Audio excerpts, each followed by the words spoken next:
बिहार की सियासत में पुलिस बिल को लेकर खासा बवाल मचा है।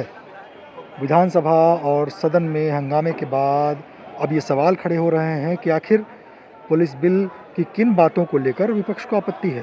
एक ऐसी फोर्स को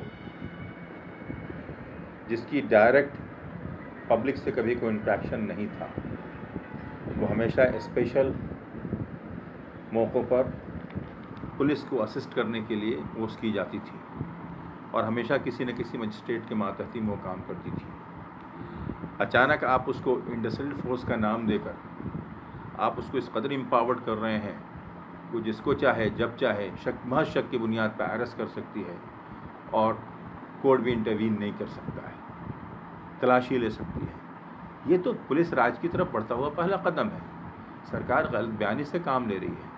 सवाल है कि सरकार को इस बात की जल्दी क्या थी, वो बिल को बगैर बहस कराए हुए पास कराना चाहती थी। सरकार फंस गई है।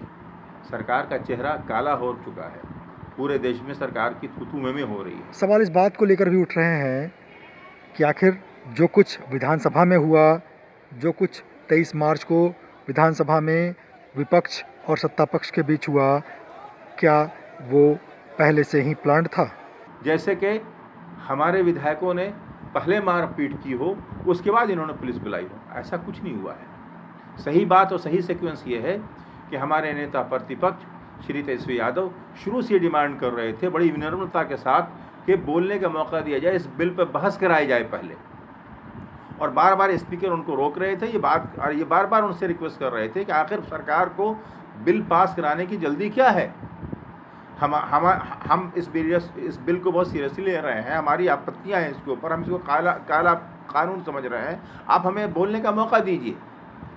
चाहिए तो ये था कि मुख्यमंत्री इंटरवीन करते, स्पीकर से ये कहते कि महोदय आप इस पर पहले बहस करा लीजिए। स्पीकर को और हमारे मुख्यमंत्री को दोनों इस बात की जल्दी थी कि नहीं, बिल पहले पास करा लिया जाए, उसके बाद बहस हो। ऐसा कभी होता है? वो दुखद है, लेकिन सबकी सीमाएं हैं। चाहे सत्ता पक्ष के लोग हों, चाहे विपक्ष के लोग हों, स्वाभाविक है कि जब सीमा का अतिक्रमण होगा तो अप्रिय देश का नज़ारा होगा। विधानमंडल सत्र के बाद मीडिया के सामने मुख्यमंत्री ने सारी बातों का ठीकरा विपक्ष पर फोड़ दिया और इधर विपक्ष लगातार मुख्यमंत्री और स्पीकर को निशाने पर ले रहा है।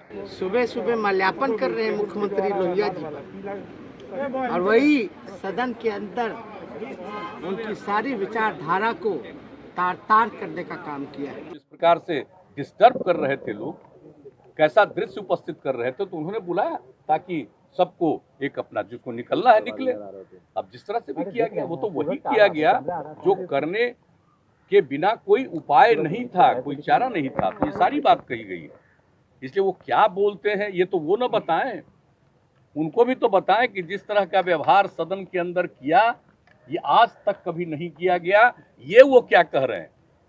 पटना से ईटीवी भारत के लिए अमित वर्मा।